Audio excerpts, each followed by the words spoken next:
खबर से करेंगे। दरअसल अमेरिका ने ईरान पर हमलों को तेज कर दिया है। कई इलाकों में जोरदार धमाके हुए हैं। ईरान दहल उठा है। सैन्य ठिकानों को निशाना बनाए जाने का दावा है। ईरान में हाई अलर्ट है। जवाबी कार्रवाई की आशंका बहुत तेज है। तो मिडिल ईस्ट में तनाव अब अपने चरम पर है। मिडिल ईस्ट में लगातार हालात बिगड़ते जा रहे हैं। अमेरिका ने दक्षिण ईरान पर लगातार 12वीं रात ताबड़तोड़ हवाई हमले किए। एक बार इन हमलों की तस्वीर भी हम आपको दिखाएंगे, उस विध्वंसक आवाज को सुनाएंगे ताकि आप ये समझ सके कि ईरान पर जो अमेरिकी हमले चल रहे हैं वो हमले ईरान के इंफ्रास्ट्रक्चर, ईरान के शहरों को बर्बाद कर दे रहे हैं। तो फिलहाल दो तस्वीरें आपकी टीवी स्क्रीन पर उन अमेरिकी हमलों की। पहली तस्वीर सीधा बैलिस्टिक मिसाइलों से पिन पॉइंट एक्यूरेसी के साथ ये हमले, और दूसरी तस्वीर हेलीकॉप्टर के जरिए उन मिसाइलों को ईरान के शहरों तक, अपने टारगेट तक पहुंचाकर सीधा हमला।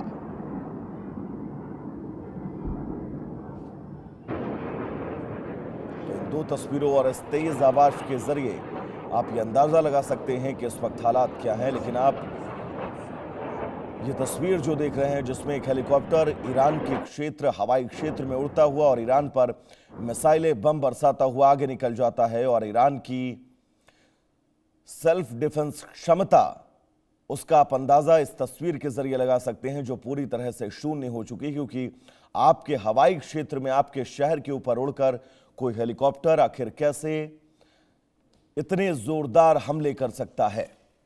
तो ये तस्वीरें आप सबकी टीवी स्क्रीन पर, और इन तस्वीरों के जरिए समझिए कि इस वक्त युद्ध के हालात आखिर कैसे हैं। क्योंकि अमेरिका ने ईरान पर जोरदार हमलों की शुरुआत कर दी है, और इन तस्वीरों को जारी किए जाने के पीछे का मकसद यही कि न सिर्फ मिडिल ईस्ट बल्कि पश्चिम एशिया में भी अब जो स्थितियां, जो चुनौतियां हैं, वो चुनौतियां बहुत ज्यादा परेशान करने वाली। फिलहाल एक बार आप इस आवाज को बहुत जोर से, बहुत ध्यान से सुनिएगा ताकि आप ये अंदाजा लगा सकें कि किस तीव्रता के साथ अमेरिका ईरान के इन ठिकानों पर हमले कर रहा है।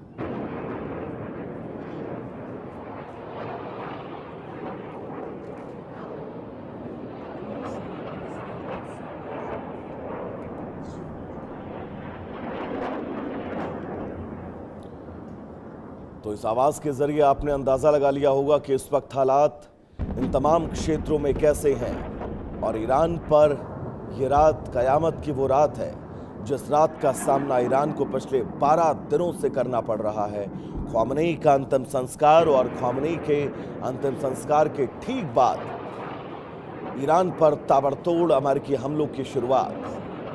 स्विट्जरलैंड में बातचीत की पूरी कोशिश हुई। दोनों देशों के डेलीगेशन ने ये स्थितियां तय की कि आने वाले वक्त में 14 बिंदुओं पर काम होगा।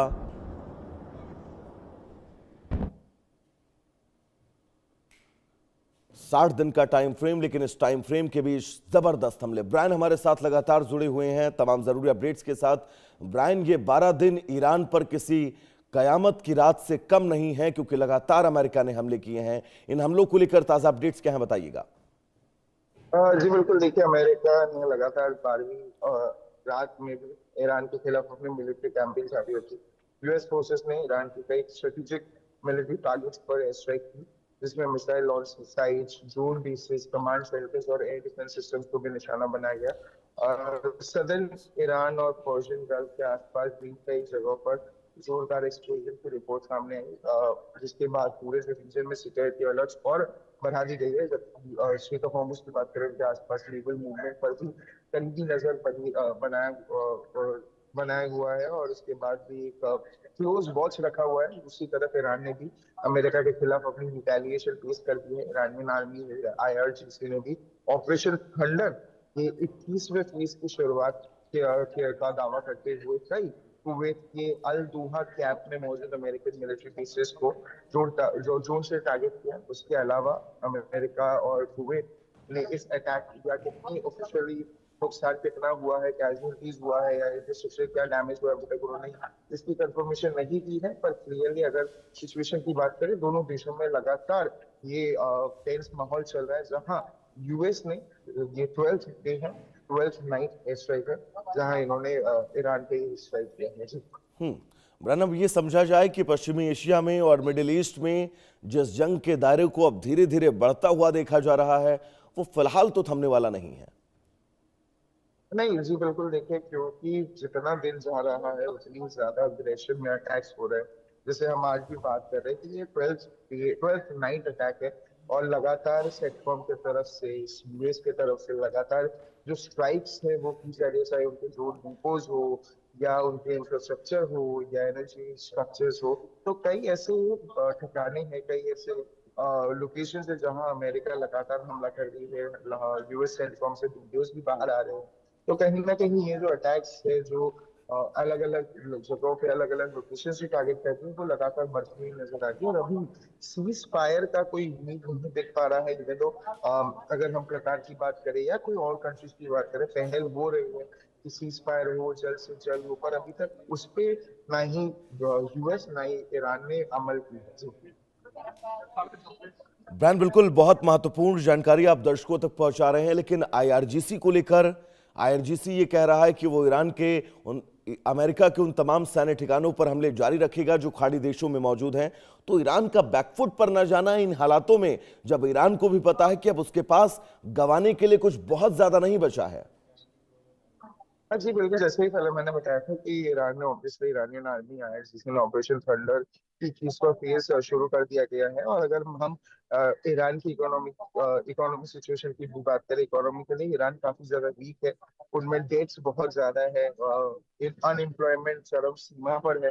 तो पर फिर भी कहीं ना कहीं ईरानियन आर्मी या आईआरजीसी, ईरानियन नेवल बेसिस अभी भी अटैक किए जा रहे हैं। वो कोई बैकफुट में नहीं आ रहे, ना ही वो बैकफुट में कोई अपनी स्टांस ले रहा। तो ये लगातार ऐसा सिचुएशन चलता आ रहा है, और आने वाले दिनों में, क्योंकि उनका ये है कि वो आगे अपने आप को, अगर मैं यूएस और ईरान को कंपेयर करूं, तो कहीं ना कहीं यूएस की जो पावर स्ट्रक्चर है वो ईरान से कहीं ज्यादा है।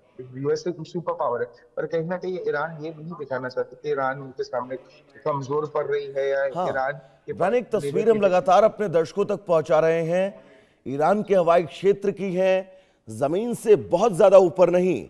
हेलीकॉप्टर अमेरिकी उड़ता नजर आ रहा है, जो वहां पर मिसाइलों बमों को गिराकर बहुत इजीली शहरों से निकल जा रहा है। इन तस्वीरों के जरिए यह समझा जा सकता है कि ईरान का जो डिफेंस सिस्टम है वो पूरी तरह से नेस्तनाबूद हो चुका है, क्योंकि एक हेलीकॉप्टर आपके हवाई क्षेत्र में है, बम मारता है और सामने से निकल जाता है। अगर एयर डिफेंस सिस्टम्स की बात, और जी, अगर ईरानियन एयर डिफेंस सिस्टम्स की बात करें, उनकी जो इंटरसेप्शन क्वालिटीज है, वो इंटरसेप्शन क्वालिटीज यूएस के मुकाबले काफी ज्यादा कमजोर है, काफी ज्यादा वीक है। और कहीं ना कहीं जो अटैक्स होती है सेटकॉम के द्वारा, वो अटैक्स बहुत ही ज्यादा अग्रेसिव होती है, जिसकी वजह से बहुत ज्यादा लॉन्ग रेंज और मिक्स होता है, long range, surface to missile, surface to surface. तो कई सारी ऐसी डिफरेंट स्ट्रेटजीज वो लोग यूज करते हैं अटैक करने के लिए, जिसकी वजह से कहीं ना कहीं ईरान की ब्रायन, बहुत माफी के साथ आपको रुकना चाहूंगा। एक बड़ी खबर और आ रही है इस बीच। मिडिल ईस्ट तनाव का एयर ट्रैफिक पर बड़ा असर देखा जा रहा है। तेल अवीव